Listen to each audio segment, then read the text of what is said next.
So our topic now is your intrapartum. So we're done with your prenatal or the prepartum period. We are now going to discuss the intrapartum period. Intrapartum. So intrapartum. So during the intrapartum period, we are going to cover the process of labor, and delivery. The process of labor and delivery. We're going to discuss the process of labor and delivery. So before delivery, the first thing that will happen is your labor. So let's start discussing what is your labor. So labor is basically a series of events. So this is a series of events. So this is a series of events. Series of events that is characterized or by which contractions. A series of events by which contractions and abdominal pressure.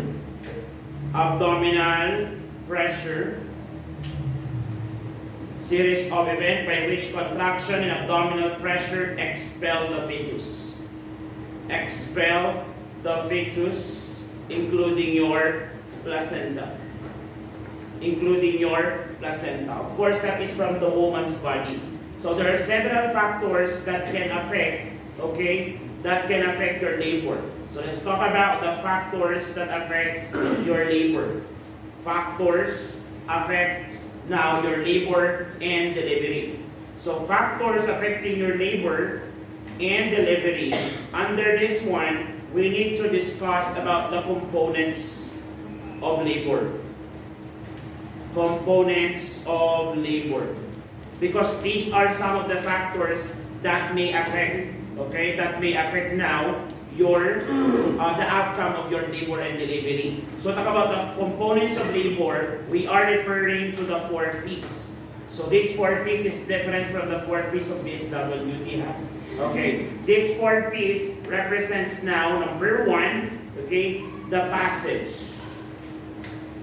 So let's talk about the passage first. Apat po ito ng P's, the passage. So the passage refers to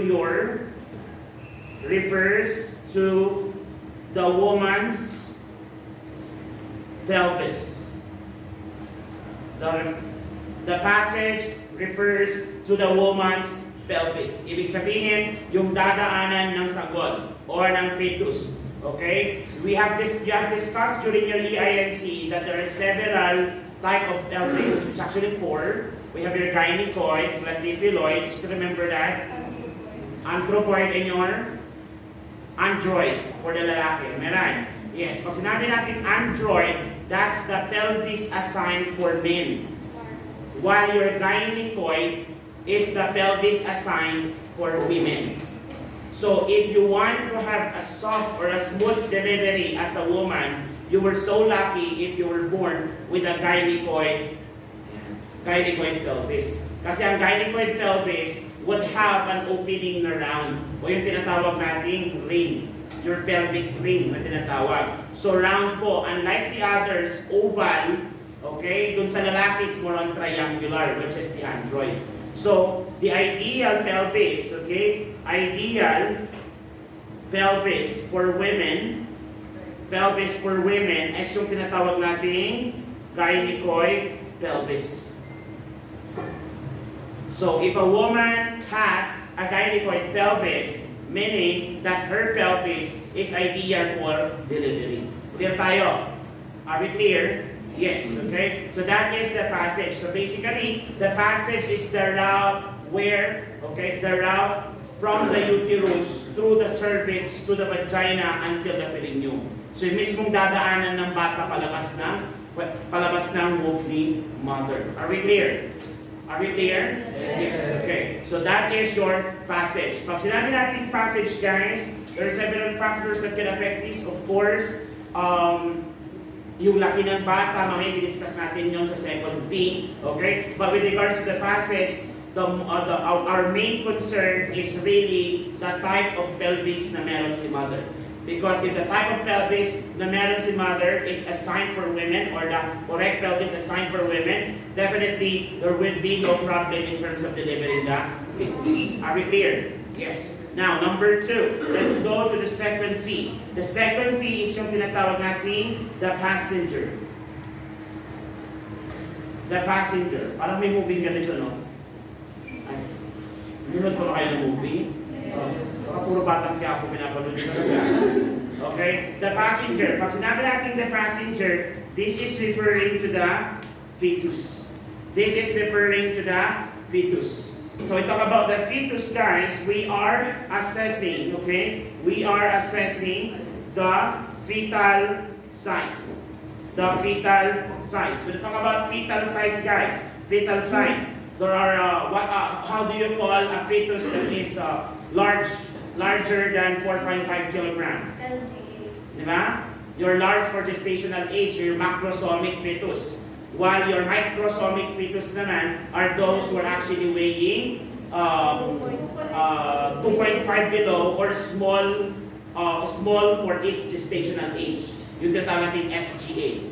Okay? LGA and SGA. And these complications are brought about by different factors during the pregnancy itself. Like for example, if you are diabetic, most likely you will develop a child na malaki. That is your LGA, large for its gestational age. Yun ang ibig sabihin nun. Okay? So you're going to consider the fetal size. Okay? Another thing that you need to consider in terms of the passenger or the fetus is the position. The position of the fetus. When I talk about the position of the fetus, we are referring to your what? Okay? So position will determine kung siya ba ay transverse or vertical, di ba? Transverse or vertical. Okay? So transverse or vertical. Then, i-consider din natin yung tinatawag na presentation. Yan na. Diyan na mapasok yung tinatawag nyo kanina. Okay? Diyan na mapasok yung tinatawag nyo position ni baby. Are we clear? Yes, okay? Now, pag-usapan muna natin yung structure ng fetal head ni baby. Sabi natin kanina, pwedeng maapektuhan yan depende sa size, position, and presentation. Okay? Another thing, okay, na kaya po nagkakasya ang bata sa puweta ni mother is because of the structure of the head. So let's talk about the structure of the head. Structure of the head of the fetus. Or yung tinatawag natin, fetal skull. So let's talk about the fetal skull of the fetus. So your fetal skull is made up, of course, of bones. We have to consider bones. We have to consider the fontanelles and sutures. So sutures, you know what sutures is, right? This is actually the connection between different parts of the skulls. Okay? So yung parietal mo is different from your occipital, then frontal. This is separated by a fetus. A suture. And this suture will eventually close once the baby or the fetus grows old. Okay? Now, may dalawa tayong kinoconsider din dito. Ito po kasi yung dahilan kung bakit ang ulo ng baby ay humuhulma. Depende kung what type of fetal passage meron ng mother. Okay? Because of the fontanelle. We have two types of fontanelle, guys. We have your anterior and your posterior fontanelle. Okay? The anterior and posterior fontanelle. Pag anterior fontanelle, this is your diamond shape. Okay? Diamond shape. Ang tinulungan ng professor ko dati, anterior, pag nagsalamin, nagiging diamond. Okay? So diamond. While your P naman is your pyramid shape. Pag sinabing pyramid shape, pyramid is shaped as triangle. So this is your triangular shape. Triangular shape. Ngayon, ang tanong, kailan sila nag-close? Anterior fontanelle closes, okay, late at around 12 to 18 months. While your posterior fontanelle closes at the age of 2 to 3 months. 2 to 3 months. That is your anterior and posterior fontanelle. These two fontanelles plays a big role, okay, kung bakit yung fetus ay nakakalabas na maayos or kumakasya doon sa puerta ni mother. Okay? Ngayon, pag sinabi natin passenger guys, we also need to discuss yung tinatawag na flexibility ni baby. Okay? So aside from the fetal structure, skull structure, we also need to discuss the flexibility. The flexibility, okay, is referring to the fetal attitude. Nalala mo niyo ba si Lupul's maneuver? Yes. So Lupul's maneuver has 4 maneuvers, okay, checking for different things during the pregnancy itself on the latter part of the pregnancy. The Lupul's one is checking the fetal head or the fetal line. Ano ba? If the fetal line is more on presentation is cephalic or bridge. While the Lupul's 2 is to check for the fetal back. Okay? Lupul's 3 is to check for the fetal presentation if it's already engaged in the fetal in the mother's pelvis. And the fetal attitude is also there to check if the baby's head is flexing accordingly. Kasi nga, pag hindi siya nakakapag-flex na maayos, baka naman ang nakakapanapin is tinatawag na fetal chin, wherein the baby is hyperextend. Pero kapag smoothly na nagagawa mo ang Lupul's 4, you're actually checking or you will able to assess yung tinatawag nating fetal brow. So fetal brow is a correct, okay, attitude of the fetus in order for them to be expelled from the uterus accordingly. Yun yung tinatawag natin yung chest position, isn't it? Wherein the chest, okay, and the knee of the baby sticks together while the head is also bent and the chin is touching the chest. So ganun dapat ang itsura ng baby pag siya ay nasa loob na sinapupunan ni mother. And your flexibility will be graded, okay, either full flexion, moderate flexion, full flexion, moderate flexion, or poor flexion. Poor flexion. Pag sinabi natin poor flexion, this is the head is hyper-extended. So I believe na parang na-visualize ko kung ano yung ng hyper-extended head. That's actually fetal chin. Ayan. So pag fetal chin, ang unang lalabas kay baby mukha. And that is not what it's supposed to be. It has to be the bumbunan. Right? It has to be the, ang tawag ito? Occipital, okay? Mid-occipital part of the baby. Yan po dapat ang unang lumalabas. Yan yung nakikita mo during crowning. That is what is supposed to be. However, pag nakita mo mukha agad, ibig sabihin, the baby is hyperextended. Or even yung noo na hyperextended. And that is not a good flexion. Are we clear? Yes. Okay? That is your flexibility. So ang gusto natin dyan, full flexion, of course. So ang full flexion na yan yung tinatawag nating fetal chin or brow? Fetal brow. Very good. Okay? So that's your fetal brow. Wherein the chin, the chest, okay, are sticking together including the knee towards the chest.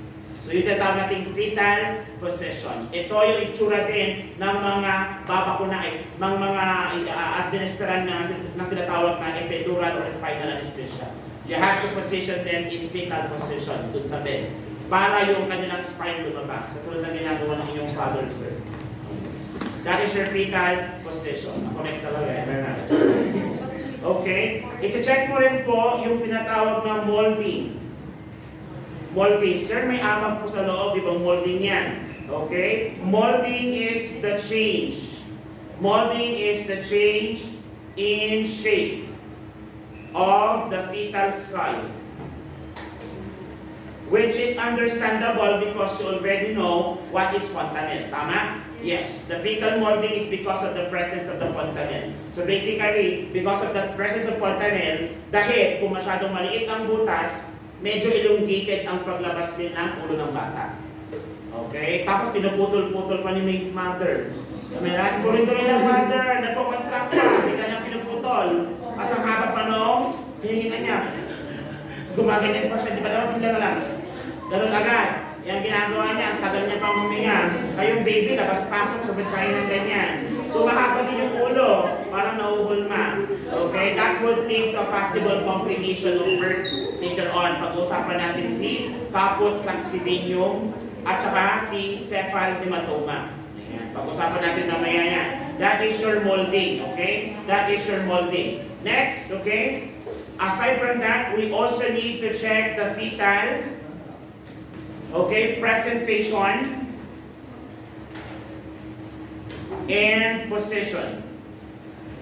Halos magkaparehas naman ito, am I right? Yes, okay? Pag sinabi natin fetal presentation and position, okay? We are going to, okay, check here the fetal attitude, which is the degree of flexion. We're able to discuss it already earlier. The full flexion, moderate flexion, and your poor flexion. That is your attitude na tinatawag natin. Okay? Next is the fetal presentation. Pag sinabi natin fetal presentation, ayun, ano yung pinakamagandang presentation? Presentation. Presentation. Ano yung pinakamagandang presentation natin? Ano ulit? Pwede naman cephalic din naman po hyperextend. Am I right? It has to be vertex position. So cephalic position siya, which is full flexion. Ang tawag doon is your vertex position. Vertex position. Hindi lang basta-basta cephalic presentation. Because remember, even a fetal chin is also cephalic by nature. However, the flexion is not good. Yung attitude nga hindi maganda. It is not fully flexed. That's why it's not a good presentation as well. So for us to be precise with this, when we talk about presentation, and we talk about the best presentation, the answer is gonna be vertex presentation. Are we clear? Yes. What are the other presentation? Meron tayo noong brow. O, cephalic pa din ba yan? Yes, cephalic pa rin yan. Kaso nga lang, okay? Kaso nga lang, yung meron siyang moderate flexion. Okay? So kanina, ang vertex meron siyang full flexion.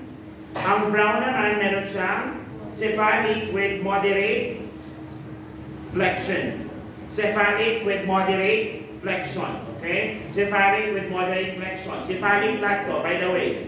These are all cephalic presentation. Ano pa? Face. O, so nagigets nyo naman siguro ito, no? So this has a poor flexion.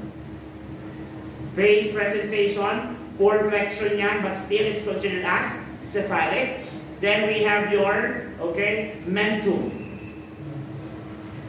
You know what is mentum? Baba. Yan na mismo yung unang lumalabas.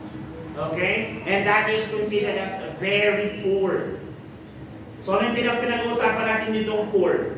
Poor flexion. Okay? Poor flexion. So again, with all the types of cephalic presentation, which is the best? Vertex pa rin.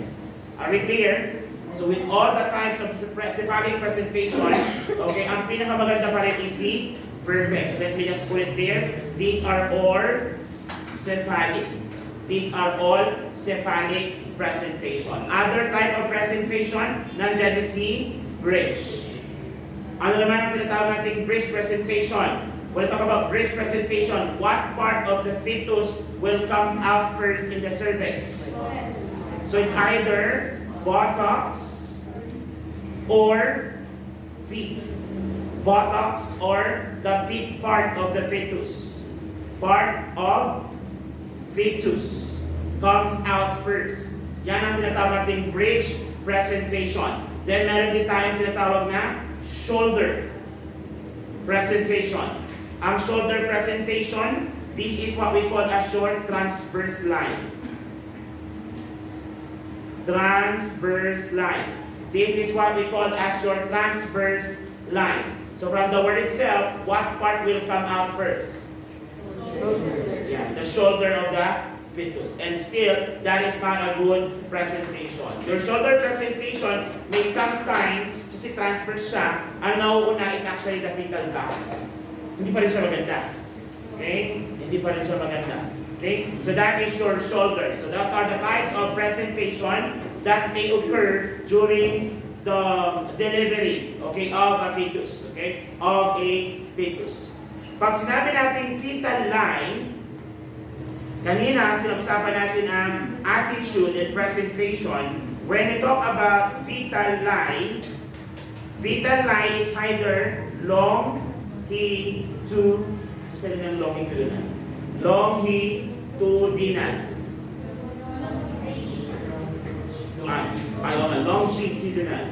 Okay? Longitudinal. Yan. Longitudinal. So, longitudinal, then meron din tayong tinatawag na transverse. So, if we were going back to the fetal presentation, all cephalic and bridge are sample of longitudinal. Clear? Longitudinal line. While transverse, okay, transverse, ang example niyan is shoulder. So, fetal line is what we are looking for during your Leopold's 1. If the baby is on longitudinal or transverse position. Because if you will be able to make kapa on Leopold's 1, yung ulo or puwet or paa, the patient or the fetus is on longitudinal line. But if you will be able to make kapa, okay, the puwet and the ulo sa side ni mother, that is an example of what? Transverse line. So your line should correspond to Leopold's 3, which is the presentation. So the presentation, Leopold's 3, would determine and confirm your Leopold's line. Because if you'll be able to palpate the fetal head or buttocks, so the opposite of that should be on the bottom part of the fundus, which is in the pelvis. Clear? So if you make kapa in Leopold's 1, the head, then the buttocks is expected to be on the pelvis. Though it's not a good presentation, but it confirms that the line is longitudinal. Clear? Yes. So that is what we refer to as the fetal line, back present. Okay? And the attitude is the degree of flexion. So these are the things we are actually checking during your Leopold's maneuver. Any questions so far? Wala. Okay? Wala pong tanong? Wala. Okay? So now, still under your fetal, under your passenger, we are also going to assess attitude, fetal presentation and position. We are also going to assess the fetal engagement. Question: in what Leopold's maneuver are you checking this?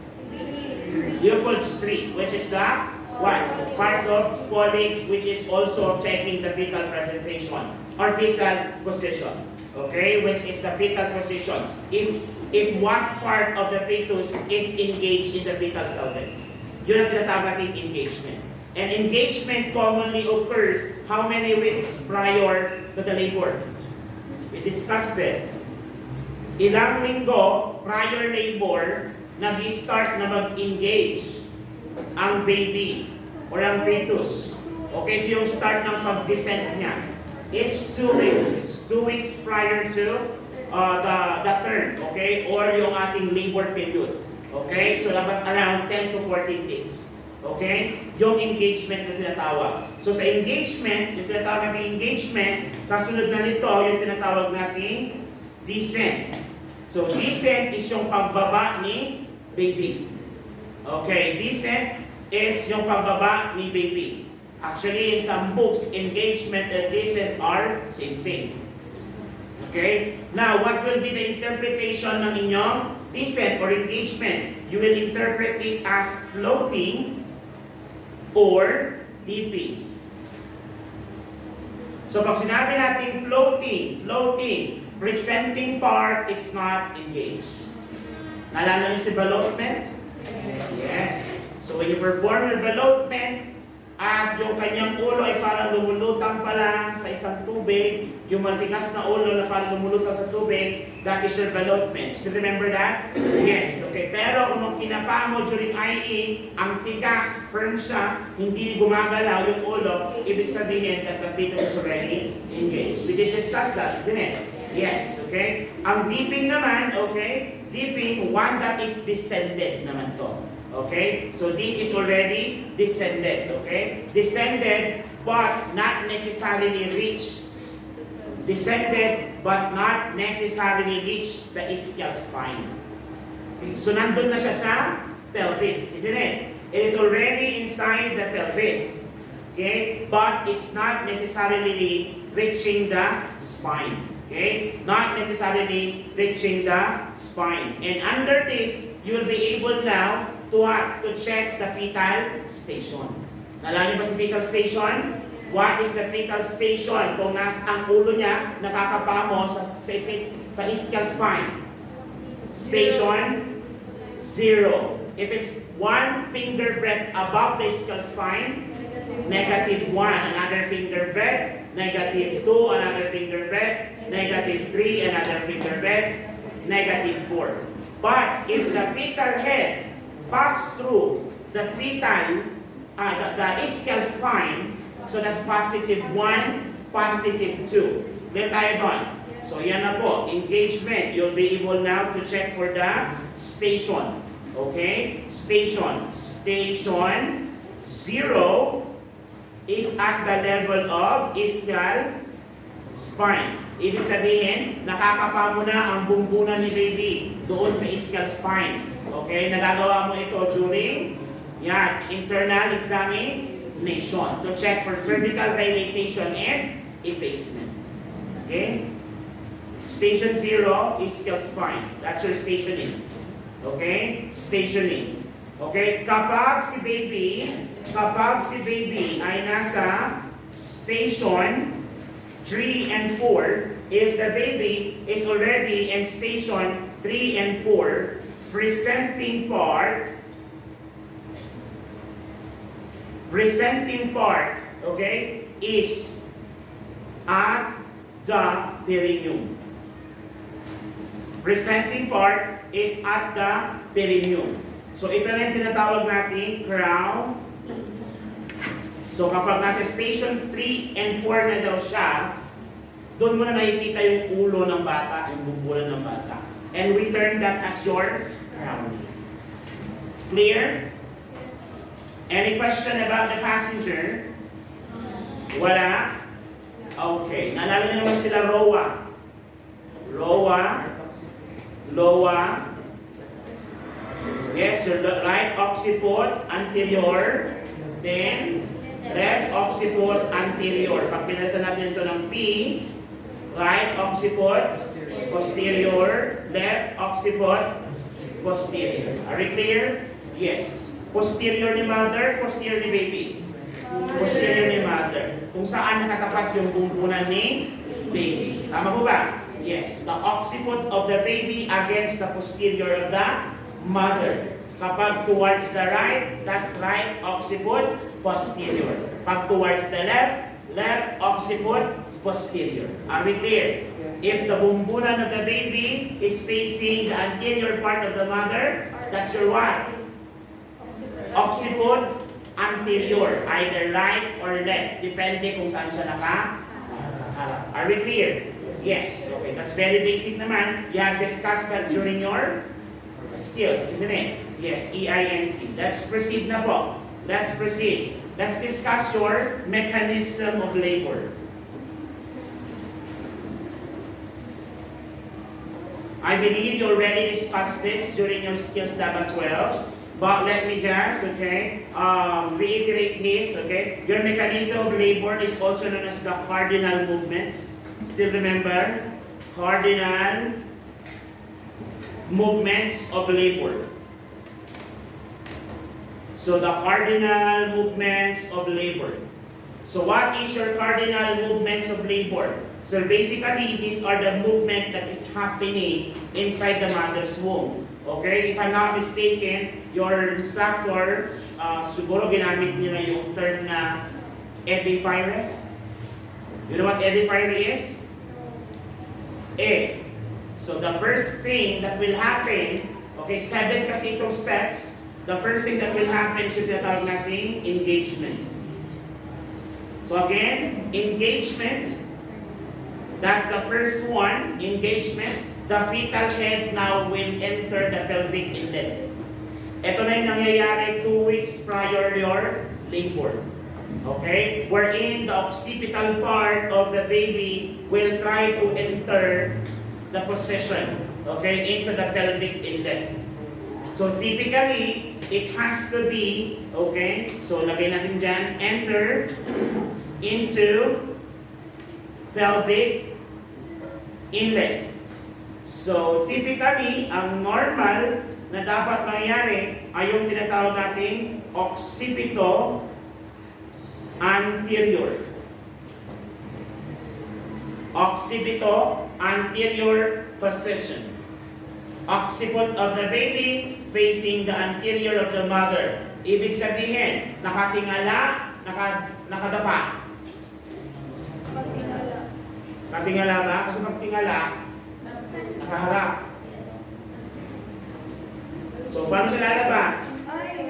Nakadapa, am I right? Yes, nakadungog. Kunada. O in Ilocano. So, the fetus is actually facing down, isn't it? Yes, if the mother is in lying position, or yung position niya during delivery, pag gano'n ang position niya, yung mga anak na siya, the baby is facing down. So, paglabas niya ng baby, nakaharap sa anus.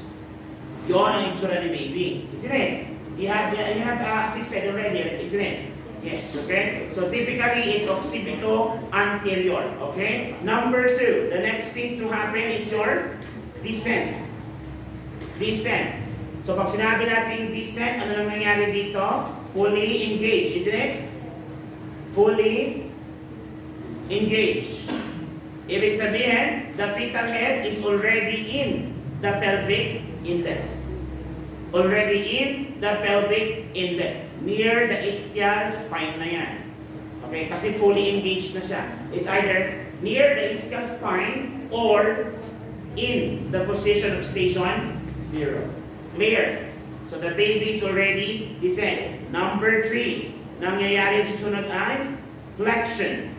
So what will happen now during the flexion? As the fetal head descend, okay, mangyayari is that the fetal head would start now to flex. Okay? Flex. So this is to allow chin to tuck toward the chest.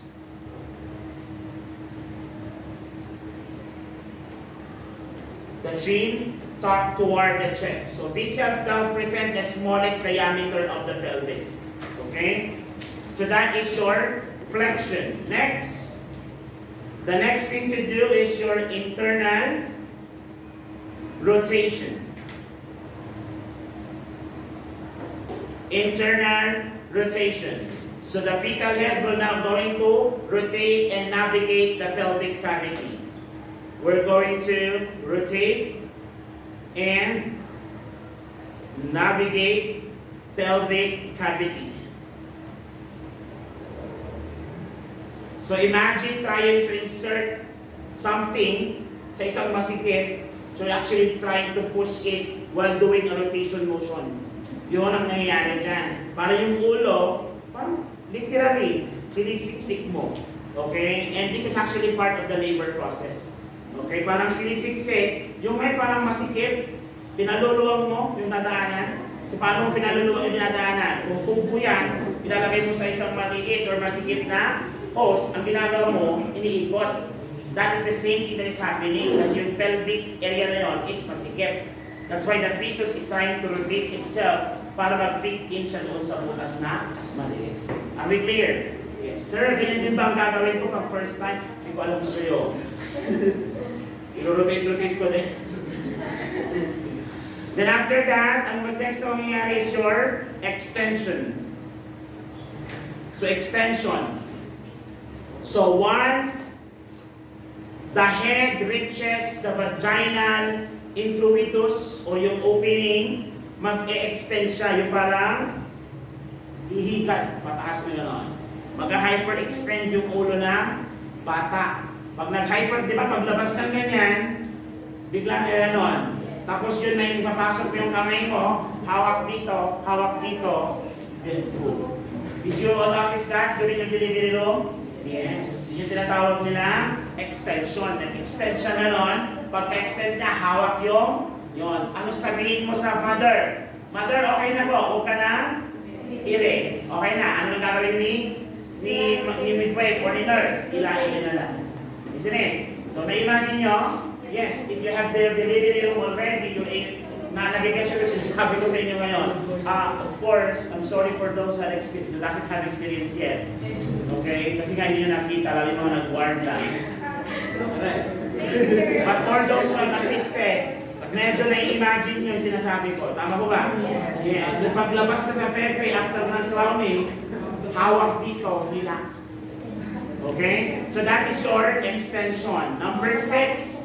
After na extension, meron tayong internal or external, I should say. External rotation. So, nung lumabas na kadapa, hindi mo kailangan i-treat si baby. Kasi po siya gumagalaw na. Yan. Tapos hanggang siya lalabas na isang shoulder, then another shoulder. Pag nailabas na yung both, ilan na lang yan. Then ilagay sa belly ni mother. Okay? For the immediate and thorough drying. Then you're going to wait, what? Upon the pulsation stops before you cut, or you wait 1 to 3 minutes before cutting. Pero kadalasan sa area, nagmamadali sila. Ka-cartridge na dagos na nila. Yes, ka-clip, cartridge, clip, cartridge, kasi na dagos. Yung iba nga, kahit hindi na bawal, nag-milk pa din. Pero dapat wala na. Milking is no longer should be done. Okay? Then after the external rotation na yun, may hila mo na si baby, what comes next? Expulsion. Yun. Sir, saan nang galing yung edifier na sinasabi mo? Dito siya galing. E-D-Fy.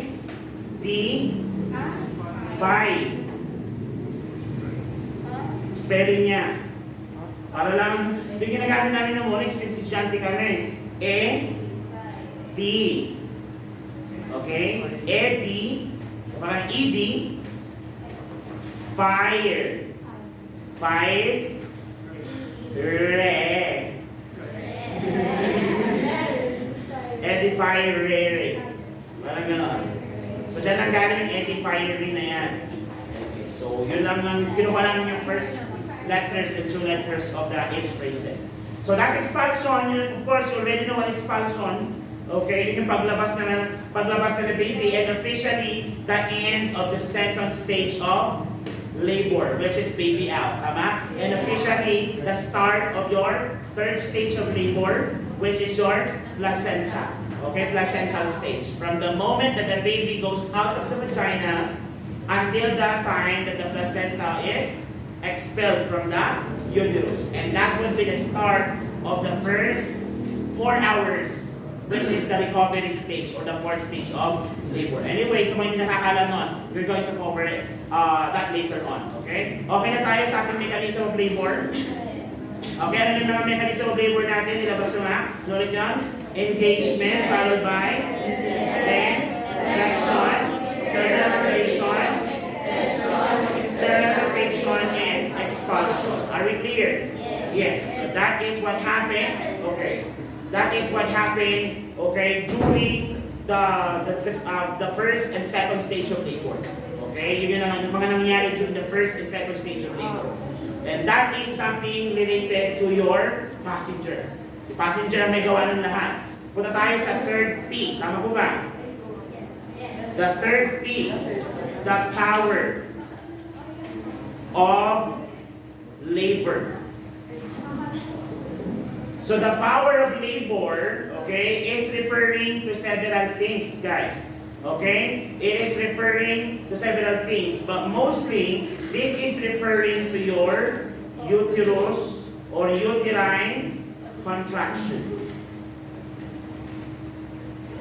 Ano na ulit yung false contraction na nararamdaman ni mother starting at the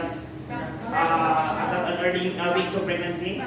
Braxton Hicks, okay? Commonly started from the abdominal area. Tama ba? Yes. A true labor starts from the back, going and rotating into the abdomen, to the perineal area. Tama po ba? Putting now pressure into your perineum. Yon, ganon ang characteristics na uterine contraction of a true labor. Ngayon, uterine contraction, okay, happens because of the presence of a hormone called oxytocin.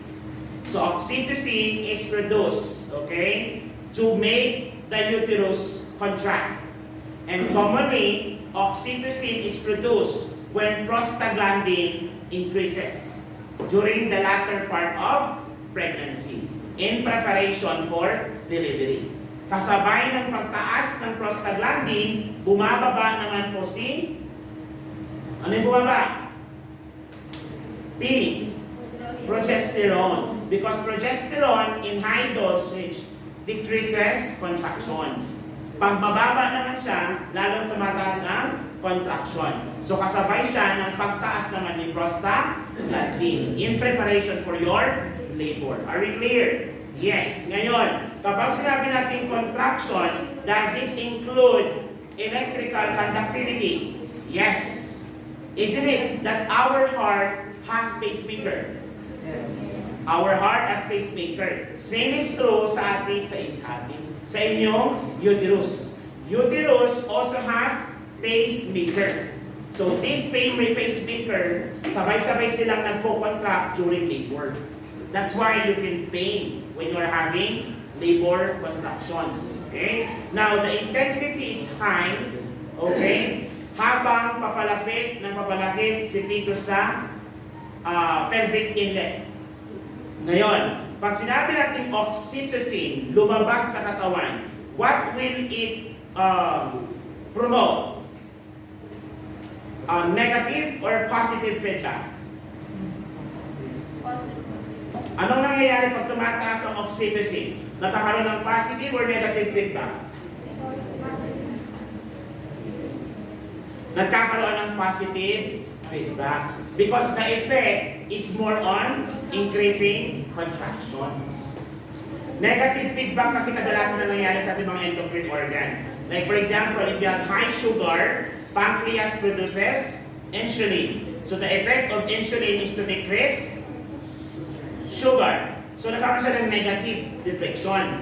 While oxytocin is that habang nagko-contract si uterus, lalong tumataas ang oxytocin, and the oxytocin would further increase the contraction. Clear? Yes. Now, there are three phases of contraction. There are three phases of contraction. Number one, meron tayong tinatawag na increment. Increment. So, increment is when the contractions intensify. Increment is when the contraction intensify. Okay? Number two phase is the acme. Acme is the strongest contraction phase. Strongest contraction phase. And the third one is your decrement. So, naman na yan. Am I right?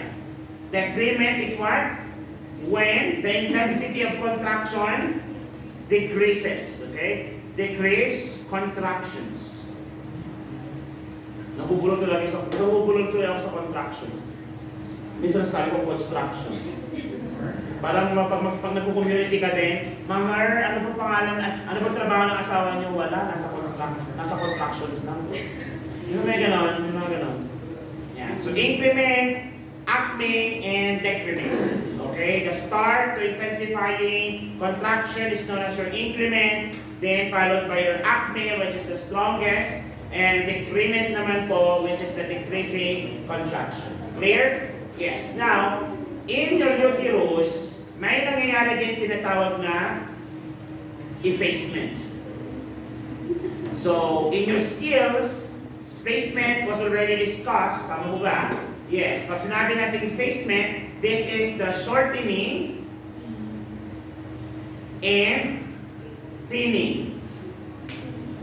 This is the shortening and thinning of the cervical canal. And you measure effacement according to percentage. Tama ba?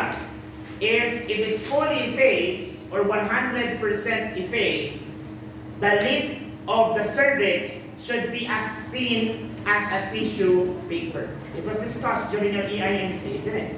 Okay, let me repeat that. Effacement, okay, is measured through percentage, and during a 100% effacement, the lid, pag sinabing lid, di ba yung uterus, parang, yung cervix, no, parang may labit siya. Imagine a baby, di ba yung baby pag nag-pout? Yan. Parang ganyan din yung labi na cervix. Pag nag-pouty siya.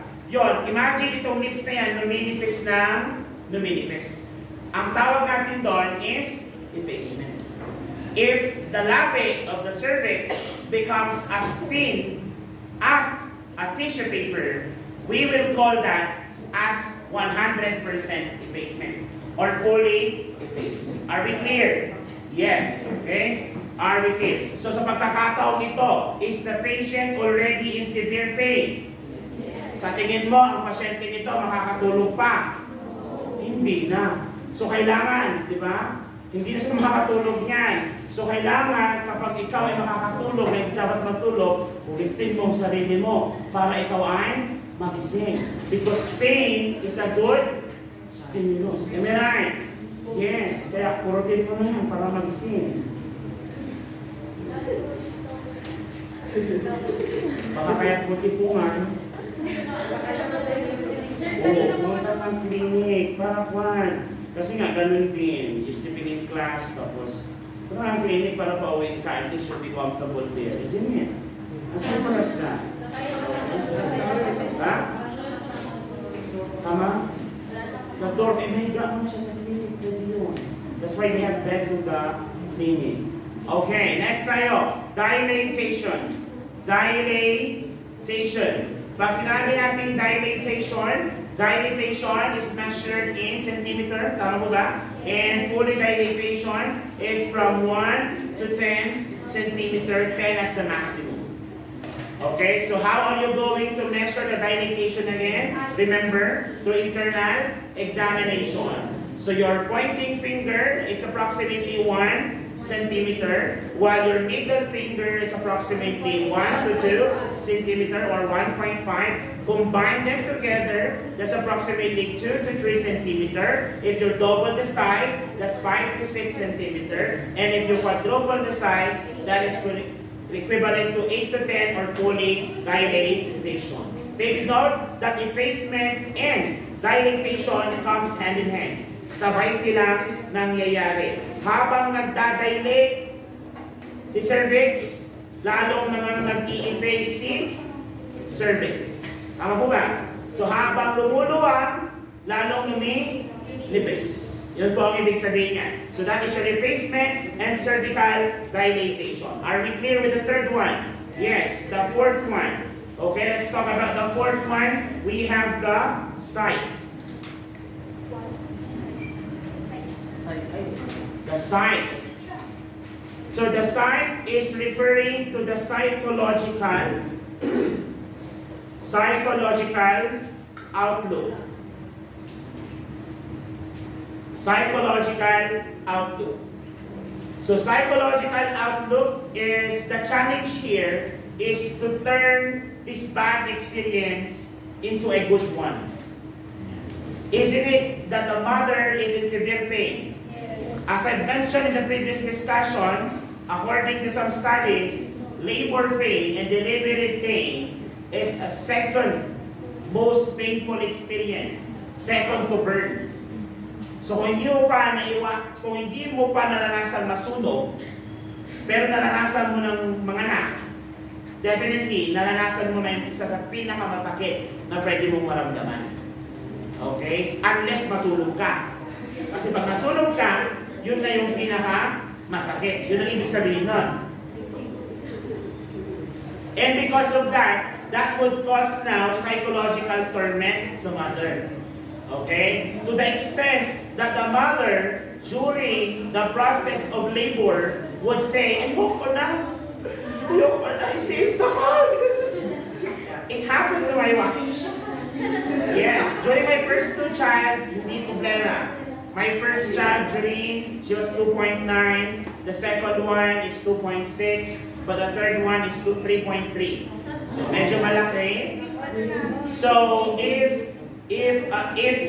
UP will start the duty in during that time, baka na si SC wife ko. Because it's really a big help yung ginawa ng kasama natin kasama ko si I. It's Mampaloga. I have to give it to her. Sila po naka-duty that time. Ang naka-duty mga estudyante din. Kaya nga may isang estudyante na lalaki din na nag-assist, sabi ko nga, siyempre nakita niya kung paano nanganak si Mrs. So, pag nasusulubong ko siya, nahihiya siya sa akin. Medyo yung muyo ko. Bakit? O at least nakita mo na kung saan ako pumapasok.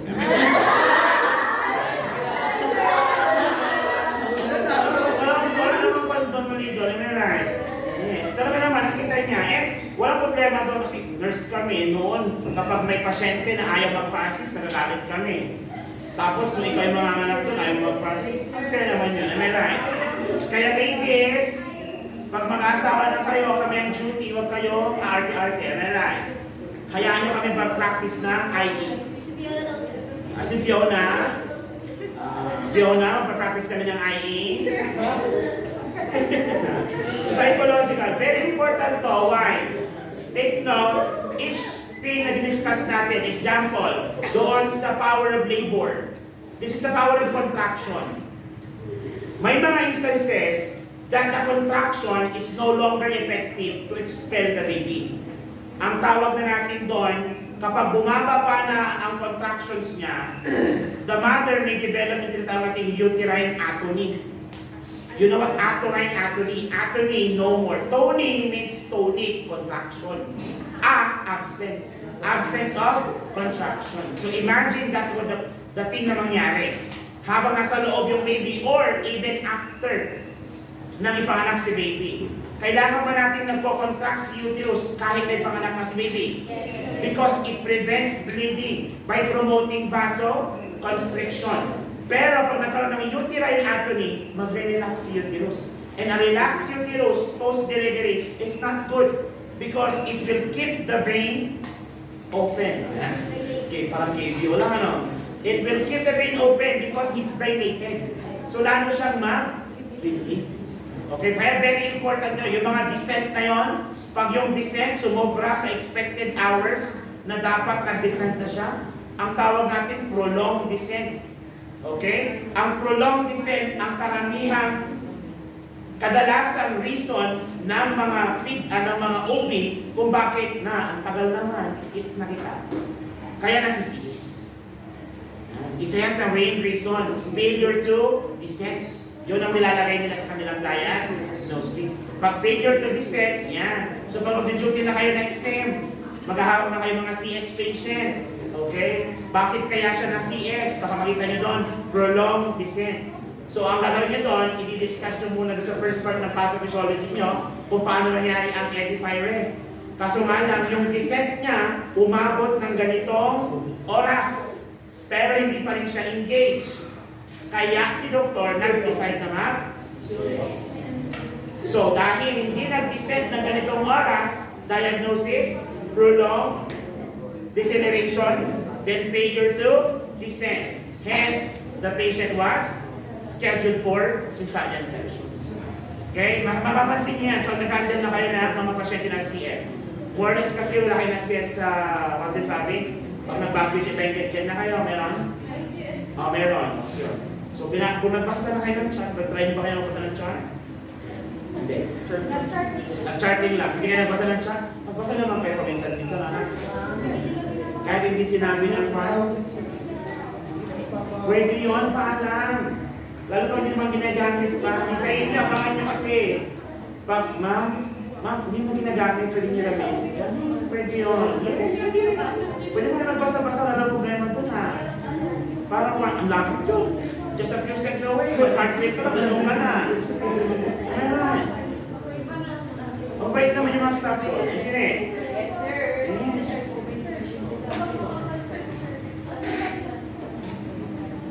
Pag makapalyo, paano yung bakit siya kumapal? Yun mo na yung tanong. Kasi kung kamapal, I think all cervix naman, kung may variability ba sa signs, konti lang. Halos pare-parehas ng sizes, unless there is abnormality. 6 pare, so hindi siya nag-i-efface. Ganun din yun.